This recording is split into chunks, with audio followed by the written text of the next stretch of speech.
So we're here today to learn a little bit on how to texture a ceiling and walls of a house. Sometimes we do this when a house is in a little bit of rough condition. The walls are uneven or they're not level. So this particular house definitely falls in that category. So I'm here with Dale Kuntz, and Dale's been drywalling for us for probably almost 20 years.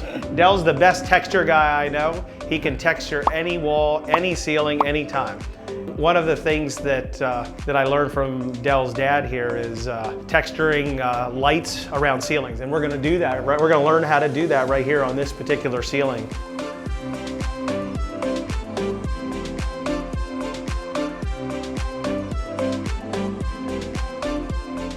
How do we start this, Dale? Okay, our first step will be to prepare our mud. We have to have it at a nice even consistency. Years ago, they started to make box mud, and now lately they brought the box mud back. It's a little bit less expensive, plus it saves on the environment with the plastic buckets and stuff. So we're not buying a pre-made thing of mud right now. We're mixing our own mud? Yes, it's pre-made, okay, but it's now coming in a box. So, oh, wow. Okay. Which you can't really mix it or prepare it too good in a box. Like I said, it's a little bit cheaper, and I never knew mud came in a box. They just started this. Like I said, kind of the plastic. The best way I found to do this is make sure you just get the one corner of in there, and then just flip it over. Ah. Yeah, drywall is a little messy. So then the next step is to add the proper amount of water. How do you know how much water to add? Well, you just add a little bit each time.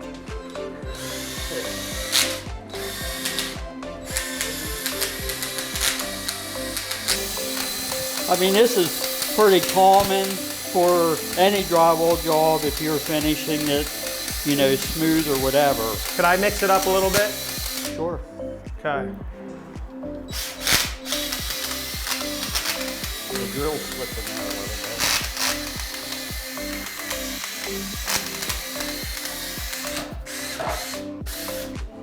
bit. Now what happens if we make it too watery?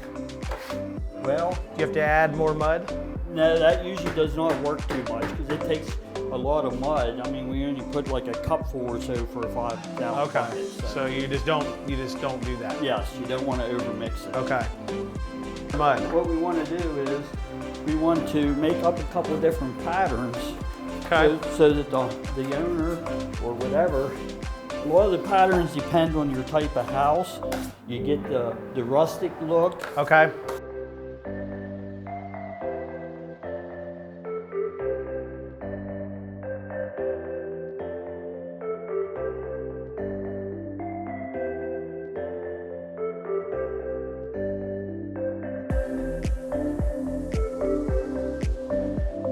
Okay. You got to take it more of an angle, just on. Let's see you do it. Let me watch you do it one more time. You just sort of, you got to flatten it and drag it. Just sort of. Meg's favorite, that's why it went on the wall, huh? Versus Rob's favorite, which is the knockdown. I did a wall in here knockdown. Yeah. And she came in and she said, no, this ain't butter. I prefer the knockdown. I prefer the so knockdown. I had to go over because I thought, should we redo the house back to knockdown or leave it the same? One wall.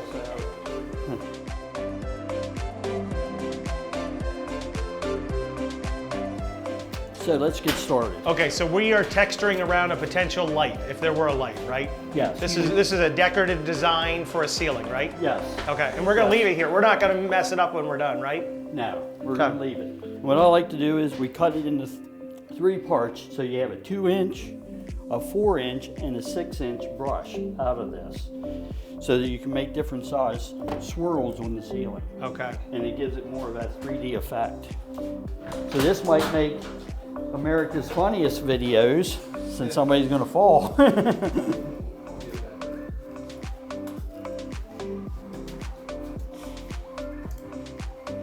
Out on the job, sometimes people will have their kids there, and they just love to try this also. There you go. Okay.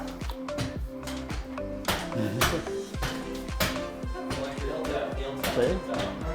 Are you sure heel toe?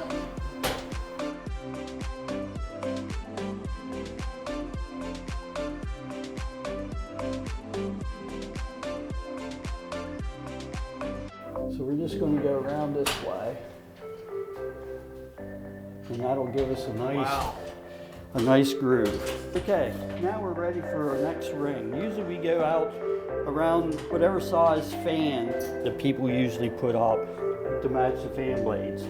So the next step will be to put another circle on here so we have another guideline to go by. And what we want to do is just keep it in enough to cover all the good stuff. Yeah, just enough to cut off the tails of those circles. Of course, you don't want to lose your string.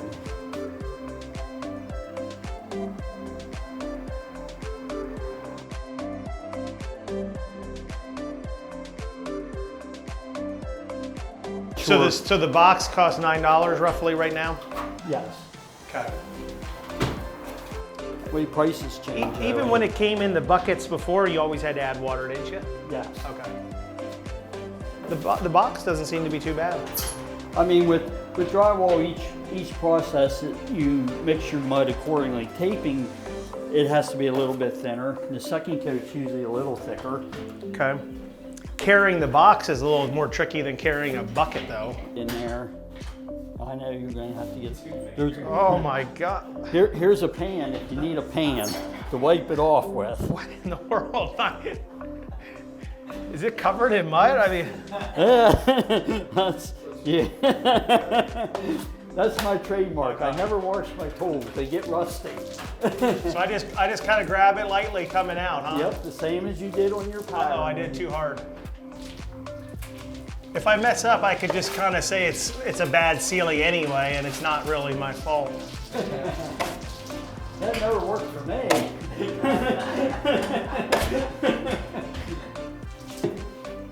Drywall is best to have a nice even temperature.